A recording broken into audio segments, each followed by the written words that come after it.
Today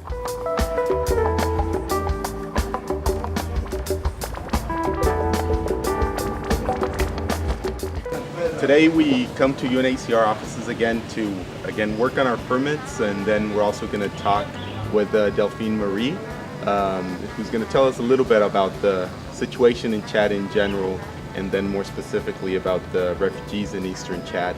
Hopefully we get to speak with some other people. There's Oscar that is with Community Affairs, and then Andrea over to talk about the environment. So some different very important issues that UNHCR deals with here in Chad. Hi. Hi. My name is Delphine Marie. I'm a UNHCR spokesperson for Chad.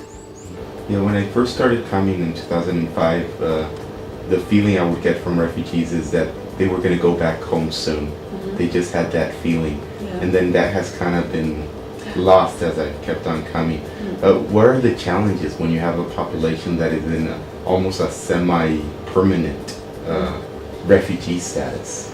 Yes, we call it protracted situations, and unfortunately it's very frequent across the world. Mm-hmm. The challenges are that you need to look at longer term, you need to look at the life of somebody. What is fair to offer to these people? What are their rights? And it's not only survival we're talking about, it's the socio-economic rights.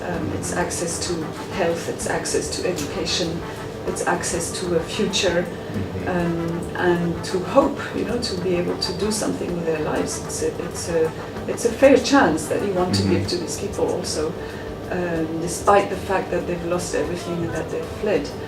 So it's an enormous challenge. It's also a protection tool both for girls, because if girls don't go to school, they get married early, and they have also early pregnancy, and there are many instances of that, and then there's also a number of cases of domestic violence or forced marriages, and for boys there's a lot of recruitment that is possible. If they go to school, in a way we keep them at hand, they're in the camp, they're supervised by the teachers, and they're not idling around, they're less exposed to violence or to protection risks. Oscar Nkulu. I work as community services officer in this Chad office. You realize by going to the camps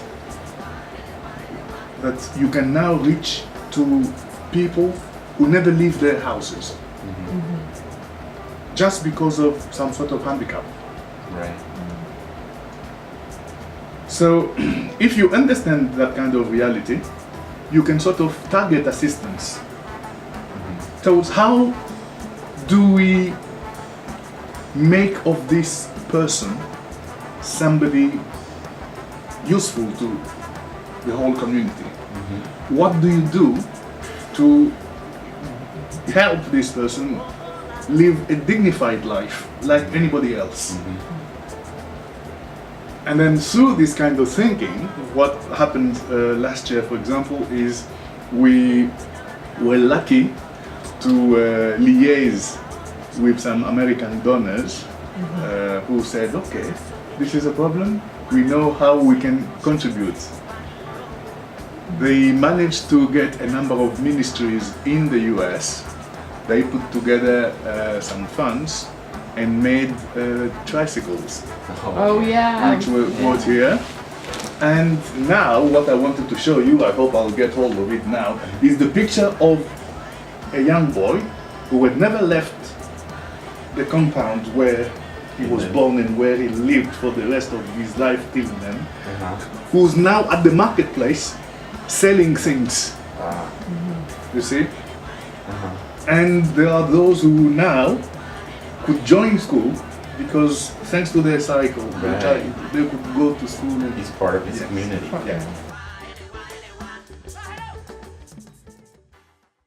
It's very real. It's authentic.